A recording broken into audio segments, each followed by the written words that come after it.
Hello everyone, स्वागत है आपका एक और नए वीडियो में। आज के इस वीडियो में हम बात करेंगे solution of an linear programming problem using dynamic programming method, यानी कि कैसे हम एक एलपीपी को डायनेमिक प्रोग्रामिंग मेथड की हेल्प से सॉल्व कर सकते हैं, उसके बारे में हम जानेंगे। तो आइए शुरू करते हैं। हमारे पास प्रॉब्लम है maximise z is equals to x1 plus 9x2 subject to 2x1 plus x2 is less than equal to 25, x2 is less than equal to 11 and ये हमारे पास नॉन नेगेटिव कॉन्स्टेंट्स हैं। नाउ इसका सॉल्यूशन हम अब शुरू करते हैं डायनेमिक प्रोग्रामिंग की हेल्प से। We have in given problem two decision variables. हमारे पास दो डिसीजन वेरिएबल्स है जिनकी वैल्यू हमें डिटरमाइन करनी है, optimum value x1 and x2 की, उन्हें हम डिसीजन वेरिएबल्स कहते हैं। दो हमारे पास कॉन्स्टेंट्स है, 25 एंड 11 से लेस देन होने चाहिए, ये हमारे पास कॉन्स्टेंट्स है। डायनेमिक प्रोग्रामिंग में हम इन्हें रिसोर्सेज भी बोलते हैं। Let stages of system be j is equals to 1,2। हमारे पास डायनेमिक प्रोग्रामिंग में जितने कॉन्स्टेंट्स होते हैं उतने हमारे पास स्टेट्स होते हैं, एंड स्टेजेस हमारे होते हैं जितने वेरिएबल होते हैं। हमारे पास डिसीजन वेरिएबल्स दो हैं तो हमारे पास स्टेजेस भी दो होंगी, j is equals to 1 and 2। States of a system are b1j b2j for j is equals to 1 2, यानी कि हमारे पास दो कॉन्स्टेंट्स हैं तो हमारे पास दो स्टेट्स होंगी b1j and b2j। j is equals to 1 के लिए यानी कि x1 के लिए दो स्टेट्स होंगी b11 एंड b21, एंड जो हमारा x2 है उसके लिए दो स्टेट्स होंगी b12 एंड b22। तो आइए शुरू करते हैं। डायनेमिक प्रोग्रामिंग मेथड में हम बैकवर्ड कंप्यूटेशनल प्रोसीजर यूज करते हैं, यानी कि हम x2 से वैल्यू फाइंड करना शुरू करते हैं। जो हमारी लास्ट स्टेट है, लास्ट स्टेज जो है हमारी, हम लास्ट स्टेज से फर्स्ट स्टेज की तरफ जाते हैं, इसलिए हमने कहा हम बैकवर्ड तरीके से जाते हैं, ना कि फॉरवर्ड, ना कि फर्स्ट स्टेज से लास्ट स्टेज पे। हमने लेट किया एफ जे बीटा 1j बीटा 2j भी maximum value of z for j is equals to 1,2। हमने यहाँ पे एफ जे को एक फंक्शन माना, बिकॉज हम डायनेमिक प्रोग्रामिंग में रिकर्सिव फंक्शंस का यूज़ करते हैं, फंक्शंस क्रिएट करेंगे, काफ़ी सिंपल है। एंड तो हमने कहा एफ जे जो है वो फंक्शन को रिप्रेजेंट करेगा, यानी कि जब j इज इक्वल्स टू 1 होगा तब f1 जो है मैक्सिमम वैल्यू x1 के लिए शो करेगा, एंड जब 2 होगा तब वो x2 के लिए शो करेगा। Now let's see. तो हमारे पास बैकवर्ड प्रोसीजर है, इसलिए हमने शुरू किया j इज इक्वल्स टू 2 से, बिकॉज दो ही हमारे पास स्टेजेस अवेलेबल हैं। Now f2 beta 12 comma beta 22 is equals to maximum of 9x2। जब हम j इज इक्वल्स टू 2 के लिए कर रहे हैं तब हम x1 को नेग्लेक्ट करेंगे, x1 को कंसिडर नहीं करेंगे, तो हमारे पास मैक्सिमाइज ऑफ 9x2 आया। यहाँ पर कॉन्स्टेंट्स हमारे पास हैं, 0 is less than equal to x2 is less than equal to beta 12, जहाँ पे बीटा 12 एंड बीटा 22 जो है वो हमारे 25 एंड 11 को रिप्रेजेंट करते हैं। And secondly 0 is less than equal to x2 is less than equal to beta 22, because हमारे पास x2 के ऊपर ये दोनों कॉन्स्टेंट्स हैं। यहाँ पर अगर हम देखें x2 की मैक्सिमम वैल्यू 25 ही हो सकती है अगर x1 को 0 रखें तो। नाउ इन्हें हम बीटा 12 एंड बीटा 22 की हेल्प से रिप्रेजेंट करते हैं, ये फाइंड आउट करते हैं कि क्या हमारे पास ऑप्टिमम वैल्यू में x2 की मैक्सिमम वैल्यू आएगी। ना इसको हम लिख सकते हैं, 9 कांस्टेंट है इसलिए 9 मैक्सिमम ऑफ x2। हमने कॉन्स्टेंट्स को एक लाइन में लिख दिया है, x2 is less than equal to beta 12, x2 is less than equal to beta 22, x2 is greater than equal to 0। Now maximum value of x2 satisfying both conditions is minimum of beta 12 comma beta 22, यानी कि maximum x2 जो होगा वो x2 star से हमने represent किया is equal to minimum beta 12 comma beta 22। इसे हम इस तरीके से समझ सकते हैं। फॉर एग्जांपल अगर हम न्यूमेरिकल वैल्यू लेकर शुरू करें कि हमने कहा x2 is less than equal to 10, and हमने एक दूसरा कांस्टेंट दिया x2 is less than equal to 5। Now हमें x2 की ऐसी मैक्सिमम वैल्यू फाइंड करनी है जो दोनों ही कंडीशंस को सेटिस्फाई करे। तो ये तो सिर्फ उसी से पॉसिबल है जो इन दोनों में से मिनिमम हो, यानी कि 5 से, बिकॉज अगर हम 6 लेते हैं तो इस कंडीशन को सेटिस्फाई करेगा बट इसको नहीं करेगा। इसीलिए हमने कहा जो मैक्सिमम वैल्यू है वो वही मैक्सिमम होगी जो मिनिमम होगी दोनों ही कॉन्स्टेंट्स का, बीटा 12 कॉमा बीटा 22 का मिनिमम। तो हमने लिखा F2 beta 12 comma beta 22 is equals to 9 times minimum of beta 12 comma beta 22। इस तरीके से हमारे पास F2 की वैल्यू यहाँ पर आ चुकी है, हमने इसे नाम दिया इक्वेशन 1 का। नाउ अब हम स्टेज 2 के लिए कर चुके हैं, तो हम बैकवर्ड चलेंगे, तो हम स्टेज 1 की तरफ चलेंगे। So for j is equals to 1 F1 beta 11 comma beta 21 is equals to, यानी कि अब जो हमारा यहाँ पर फंक्शन बनेगा वो बनेगा maximise of x1 plus F2 beta 11 minus 2x1 comma beta 21। अब यहाँ पर हमने यहाँ पर डायरेक्ट इसे 9x2 नोट नहीं किया है जो z में दिया हुआ था, बिकॉज 9x2 को हमने रिप्लेस किया है F2 से, बिकॉज F2 मैक्सिमम वैल्यू बता रहा था 9x2 की, जो हमने फंक्शन क्रिएट किया है डायनेमिक प्रोग्रामिंग की हेल्प से।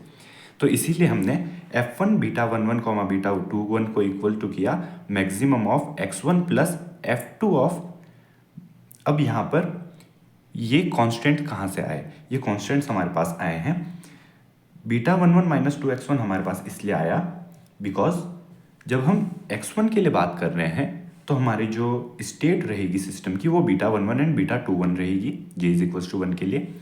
नाउ जब बीटा 11 है तब हम देख सकते हैं जो फर्स्ट वैल्यू है बीटा 11 माइनस 2x1 बिकॉज 25, तो x2 की ऊपर जो कांस्टेंट लगेगा वो क्या लगेगा, 2x1 को हम इधर लेकर जाएंगे LHS से RHS पे, तो हमारे पास x2 is less than equal to 25 minus 2x1 आएगा। तो यहाँ पर 25 नहीं, हम बीटा 11 के फॉर्म में लिखेंगे, तो beta 11 minus 2x1 and secondly यहाँ पर x1 की कोई वैल्यू है नहीं, तो बीटा 21 माइनस 0 हमारे पास अगेन बीटा 21 ही आएगा जो 11 को रिप्रेजेंट कर रहा है, तो बीटा 21। नाउ एंड यहाँ पर कांस्टेंट क्या है x1 के ऊपर, हम देख सकते हैं यहाँ पर कांस्टेंट्स में सिर्फ फर्स्ट कांस्टेंट में x1 की वैल्यू है, तो जब x2 को अगर हम 0 लेट करें तो x1 के ऊपर कांस्टेंट आएगा 2x1 is less than equal to 25 and x1 is less than equal to 25 by 2 से अगर हम डिवाइड दें तो, इसलिए हमने लिखा 0 is less than equal to x1 is less than equal to 25 by 2, यानी कि हम लिख सकते हैं F1 beta 11 comma beta 21 is equals to maximise x1 plus 9 minimum of beta 11 minus 2x1 comma beta 21। ये हमारे पास कहाँ से आया, ये हमारे पास आया इक्वेशन 1 से, जहाँ पर हमने बीटा 12 एंड बीटा 22 के लिए इस फंक्शन को फाइंड किया था, इस फंक्शन की वैल्यू फाइंड की थी। तो ये हमारे पास मिनिमम ऑफ दिस आ गया है। Now at first stage dynamic programming problem में जब हम फर्स्ट स्टेज पे पहुंच जाते हैं तब हम बीटा 11 एंड बीटा 21 की वैल्यू पुट करते हैं। तो हम फर्स्ट स्टेज पे पहुंच चुके हैं, 2 ही स्टेजेस थी। तो यहाँ पर बीटा 11 हमारे पास 25 अवेलेबल था एंड बीटा 21 11 अवेलेबल था, तो हम इस इक्वेशन में बीटा 11 एंड बीटा 21 की वैल्यूज़ को पुट कर देंगे। तो हमें मिला maximise x1 plus 9 minimum 25 minus 2x1 comma 11, यानी कि इन दो वैल्यूज़ में से जो हमारी मिनिमम वैल्यू होगी वो यहाँ पर हमें डिटरमाइन करनी है। Now minimum of 25 minus 2x1 comma 11 is equals to 11 if 0 is less than equal to x1 is less than equal to 7 and 25 minus 2x1 if 7 is less than equal to x1 is less than equal to 25 by 2। अब हमारे पास ये कहाँ से आई, इसे समझते हैं। Now हमारे पास दो वैल्यूज़ हैं जिनका हमें मिनिमम फाइंड आउट करना है। 11 तो अपने आप में कांस्टेंट हो गया, इसकी वैल्यू कोई चेंज हो नहीं सकती। नाउ 25 माइनस 2x1 जो है, जैसे जैसे x1 की वैल्यू बढ़ेगी वैसे वैसे 25 माइनस 2x1 की वैल्यू घटेगी।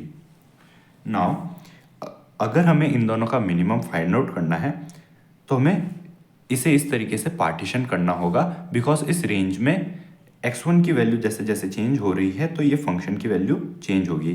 बिकॉज अगर आप देखें तो हमारे पास 25 माइनस 2x1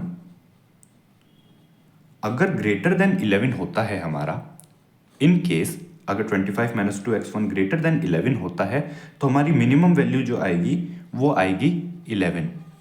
तो वो केस फाइंड आउट करते हैं जब हमारा 25 माइनस 2x1 ग्रेटर देन 11 हो। तो 25 माइनस 2x1 को ग्रेटर देन 11 फाइंड आउट करने के लिए, वो ब्रेक फाइंड आउट करने के लिए हम इक्वल टू यूज़ करेंगे ताकि हमें मिल सके वो वैल्यू जहाँ पर ये दोनों वैल्यूज़ क्रॉस हो रही हैं। So 25 minus 11 is equals to 2x1 बना हमारे पास, and 14 is equals to 2x1 बना। सो हमें मिला x1 इज इक्वल्स टू 7। सो हम कह सकते हैं कि यहाँ पर जब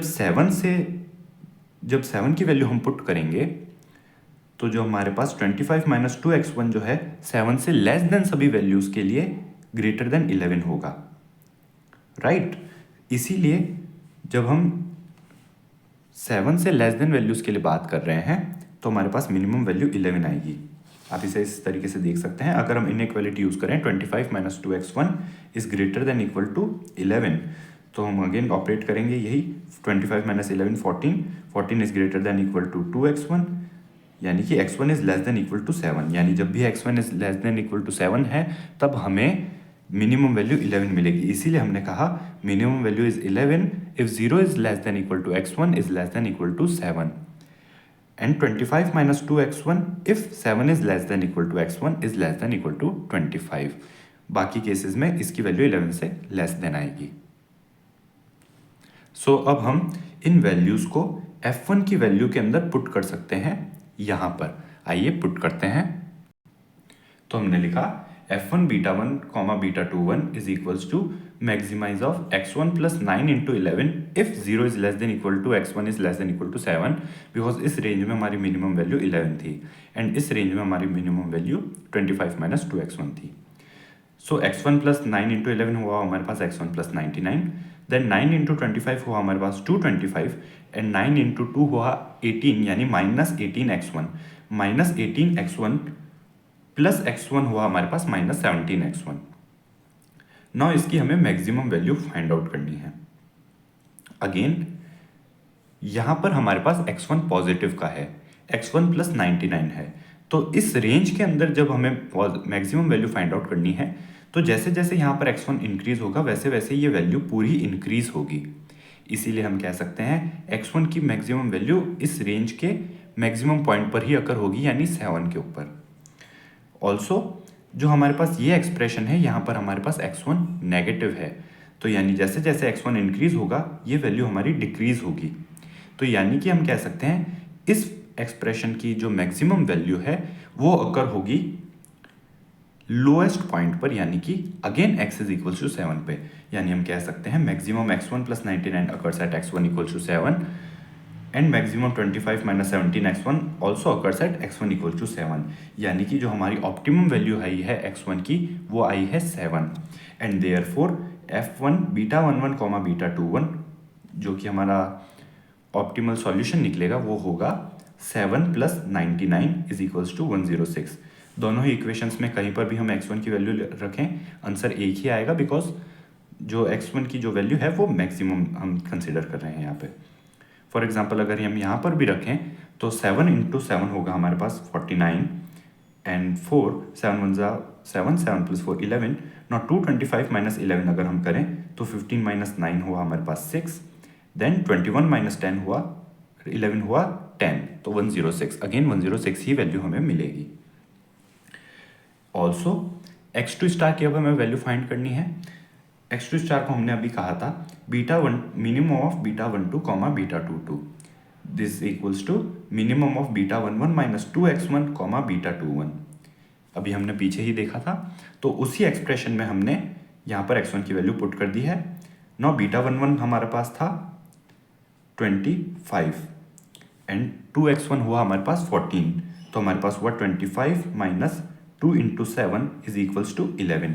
ऑल्सो बीटा 21 जो था हमारे पास वो था 11, सो हमने यहाँ पर 11 वैल्यू पुट कर दी, तो मिनिमम दोनों का 11 ही मिलेगा हमें। तो यानी हम कह सकते हैं x1 स्टार यानी कि x1 की ऑप्टिमल वैल्यू है हमारे पास 7 एंड x2 स्टार यानी x2 की ऑप्टिमल वैल्यू है 11। ऑल्सो मैक्सिमम वैल्यू हमारे पास ऑब्जेक्टिव फंक्शन की जो बनकर आई है वो आई है 106। ये हमारा ऑप्टिमल सॉल्यूशन है। So this was all in this video. अगर आप चैनल पर नए हैं तो सब्सक्राइब जरूर कीजिएगा, वीडियो पसंद आया तो लाइक कीजिएगा। मिलते हैं नेक्स्ट वीडियो में, तब तक के लिए take care and thanks for watching.